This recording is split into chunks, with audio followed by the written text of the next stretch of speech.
Assalamualaikum warahmatullahi wabarakatuh. Selamat siang, salam sejahtera untuk kita sekalian. Shalom, Om Swastiastu, Namo Buddhaya, salam kebajikan. Baik, hari ini saya akan menjelaskan mengenai budaya politik ya. Minggu lalu Anda sudah belajar tentang konsep bangsa, negara, dan kekuasaan. Nah, di dalam perjalanan politik di sebuah negara tentu ada semacam sistem budaya yang berkembang ya. Dalam hal ini adalah budaya politik atau political culture. Seperti apa budaya politik? Bicara mengenai budaya politik ya, kita akan membincangkan tentang norma serta nilai-nilai yang berlaku di dalam sebuah masyarakat ya. Di dalamnya terkandung berbagai ide dan pemikirannya bagaimana sistem politik itu bekerja atau berjalan ya.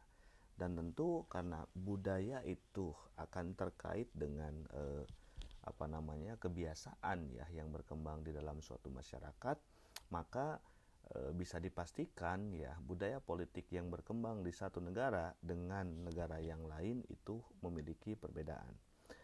Budaya politik merupakan suatu sikap ya yang khas ya di dalam warga negara, dalam kehidupan warga negara terhadap sistem politik, ragam bagiannya serta peranan warga negara yang ada di dalam sistem tersebut.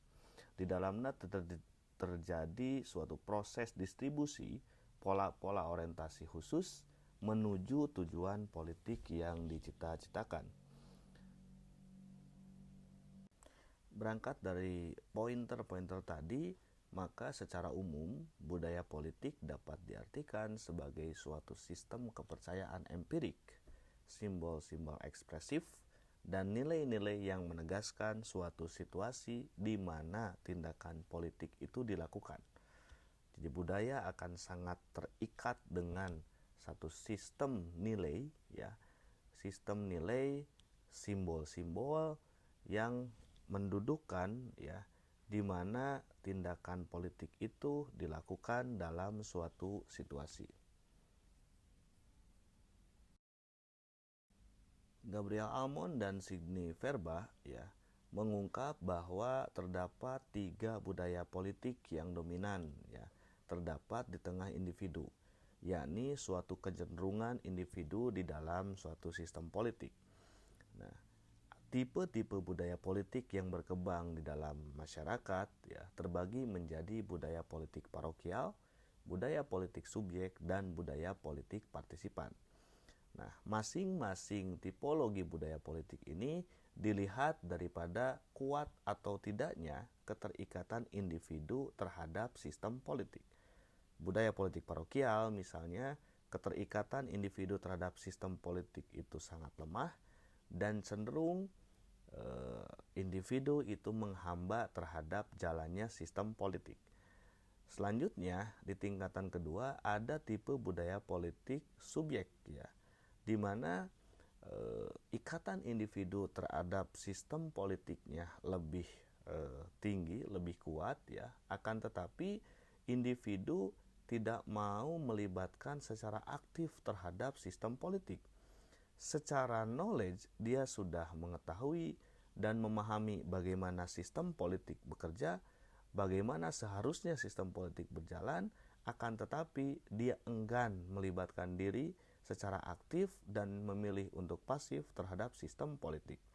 Sedangkan budaya politik partisipan ya, ini merupakan tipologi budaya politik yang paling tinggi menurut Gabriel Almond dan Sidney Verba, di mana keterikatan individu terhadap sistem politik itu sangat tinggi ya. Dia mengetahui, memahami, mampu bersikap dan berperilaku terhadap sistem politik.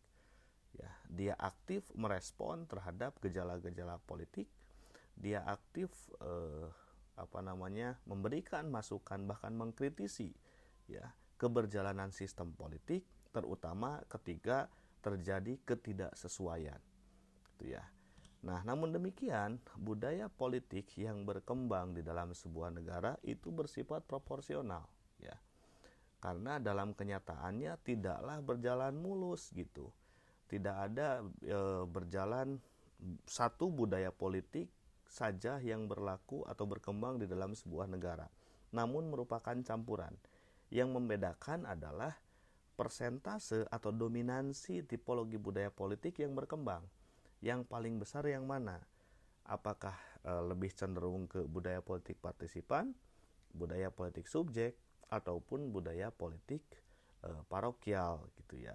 Biasanya semakin tinggi, semakin bagus tingkat literasi politik di dalam individu warga negara, maka akan semakin partisipan dia, maka akan semakin aktif dia melibatkan diri dalam sistem politik.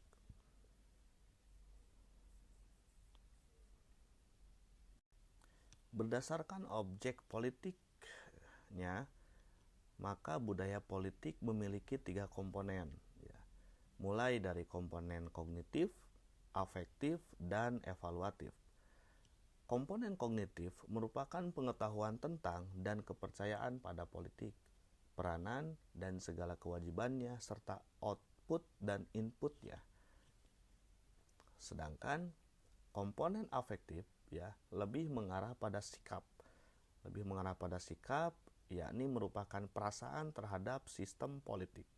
Sedangkan komponen evaluatif ya membincangkan tentang keputusan dan pendapat mengenai objek-objek politik yang secara tipikal melibatkan standar nilai dan kriteria dengan informasi dan perasaan. Jadi pengetahuan tentang sistem politik, adanya perasaan terhadap sistem politik yang kemudian akan melahirkan komponen evaluatif yang dicirikan dengan kemampuan individu untuk mengambil keputusan, untuk memberikan justifikasi terhadap objek-objek politik dalam keterlibatannya di dalam sebuah sistem politik. Budaya politik itu terbentuk dari orientasi politik ya, di mana Anda bisa melihat ya bagaimana gambaran ya orientasi politik yang membentuk budaya politik tadi. Kita coba kaitkan bagaimana relasi antara orientasi politik dengan budaya politik yang berkembang di dalam sebuah negara.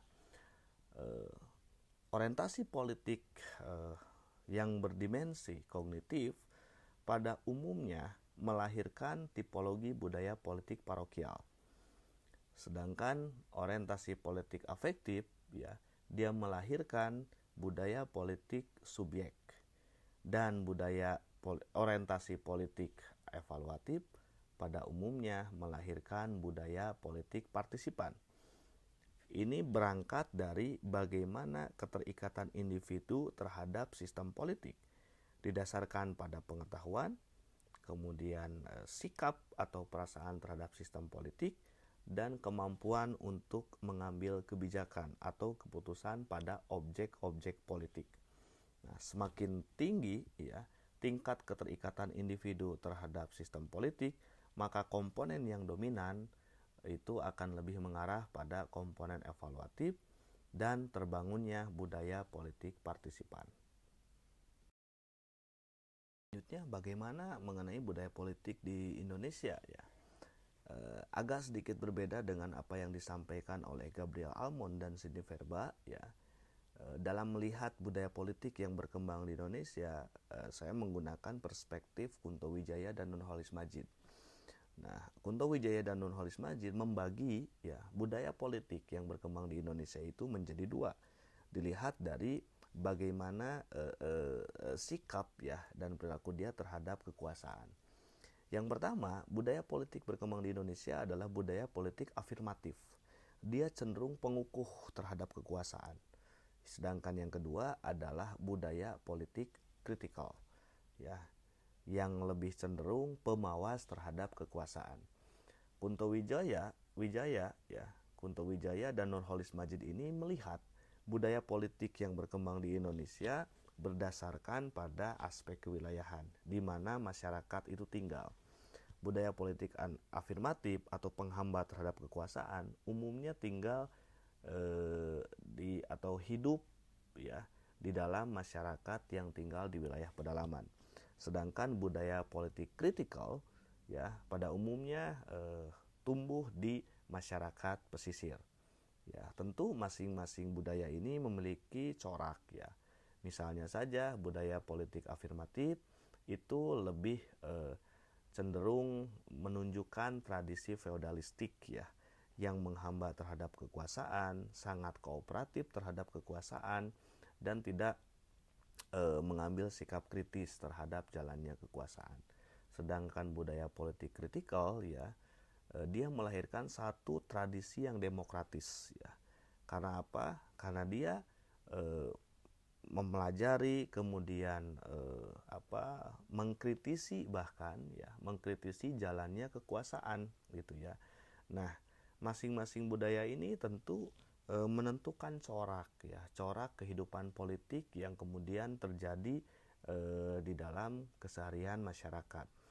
Ketika tradisi feodalistik yang berkembang di dalam masyarakat pedalaman, maka kecenderungan pemegang kekuasaan itu akan lebih bebas menjalankan sistem politik tanpa ada kontrol yang berarti dari masyarakat. Sedangkan sebaliknya pada tradisi masyarakat yang demokratis ya, tradisi demokratis di dalam budaya politik kritikal, umumnya kekuasaan itu tidak bisa berjalan mulus-mulus saja gitu ya, sebagaimana yang dikehendaki. Tapi tentu ketika ada ketidaksesuaian antara sistem politik ideal dengan realitas, maka disitulah akan muncul kritik-kritik dengan tujuan untuk mengevaluasi akan keberjalanan sistem politik.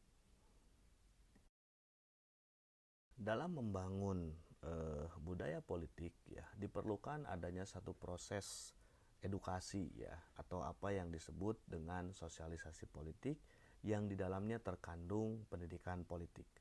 Sosialisasi politik merupakan cara bagaimana masyarakat mentransmisikan budaya politik dari satu generasi ke generasi. Paling tidak itu yang disampaikan oleh Kenneth Langton ya dalam bukunya. Nah, selanjutnya ya di dalam proses sosialisasi politik ya ada agen-agen ya, baik primary groups maupun secondary groups. Primary groups itu terdiri dari teman sebaya ya atau peer group dan keluarga. Sedangkan secondary group dia terdiri dari pemerintah, sekolah, media massa, dan partai politik. Ya.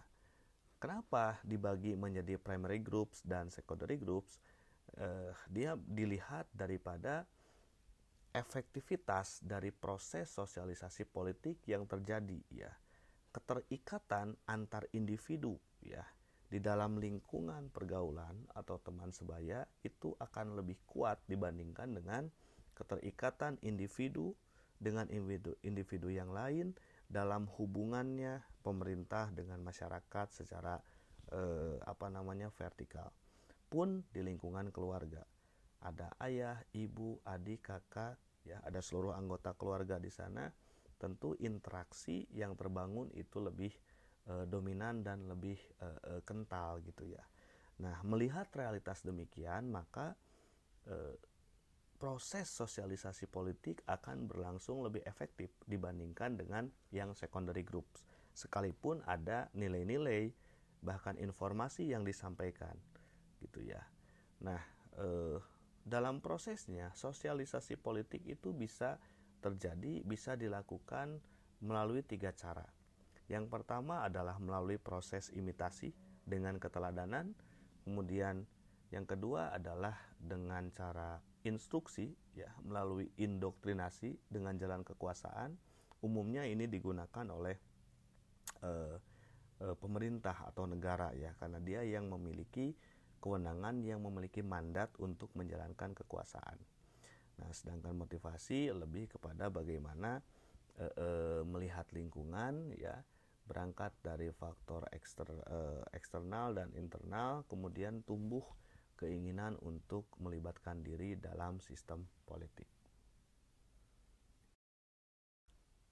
Nah, proses sosialisasi politik di dalam masyarakat itu itu terbagi atau terdiri dari 3 tahap.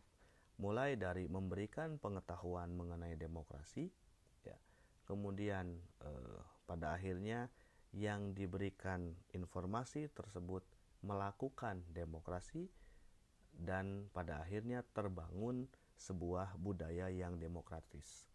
Jadi proses sosialisasi politik, ya, dalam hal ini pendidikan demokrasi yang berjalan di dalam masyarakat diawali dengan knowing democracy, kemudian doing demokrasi, pada akhirnya terbangun sebuah budaya yang demokratis. Ya.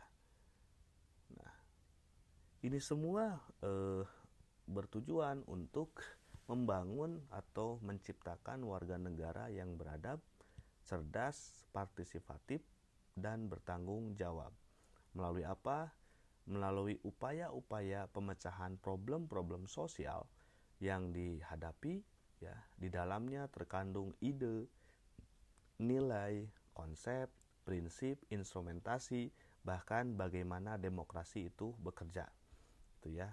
Ketika mekanisme ini sudah berjalan, ya, dan dilakukan secara terus-menerus, maka budaya demokratis dengan sendirinya akan tercipta.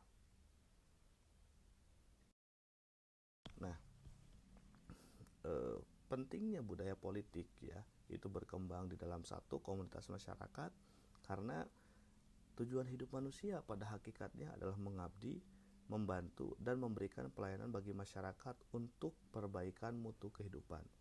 Nah, di dalam sebuah negara, ya, kita mengenal ada sistem politik yang berkembang untuk memastikan bahwa sistem politik itu berjalan ke arah yang dicita-citakan, maka keterlibatan warga menjadi penting. Nah, diperlukan keseimbangan antara kompetensi akademik dan kompetensi sosial. Hal ini merupakan modal, ya, utama yang mesti Anda miliki agar menjadi mahasiswa paripurna. Menjadi mahasiswa tidak cukup Anda memiliki kecakapan akademik saja yang menguasai berbagai konsep dan teori, tapi Anda pun juga dituntut untuk mampu merealisasikan kompetensi akademik itu dalam tatanan praksis, terutama dalam upaya untuk meningkatkan mutu kehidupan masyarakat. Nah, selanjutnya bicara mengenai demokrasi, ya, dia bermula dari adanya voluntarism, ya, atau kesukarelaan. Dan kesukarelaan warga itu merupakan prasyarat demokrasi yang secara praksis dapat dibangun melalui model service learning berbasis komunitas di perguruan tinggi. Karena dalam prosesnya di sana terjadi sebuah transformasi nilai mulai dari merasa, berpikir, berhasrat, munculnya kesadaran, dan kemudian tumbuh keyakinan serta keikhlasan untuk berbagi dengan jalan terlibat aktif di dalam sistem politik.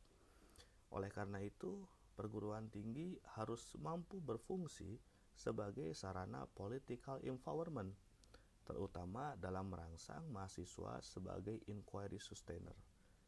Oleh karena itu, harus membelajarkan nilai-nilai kepemimpinan bagi mahasiswa dalam rangka mempersiapkan community leader yang mampu berperan, ya, dan terlibat aktif untuk menyelesaikan permasalahan-permasalahan yang kompleks di dalam masyarakat, tentu berbasis pada keilmuan yang dimiliki.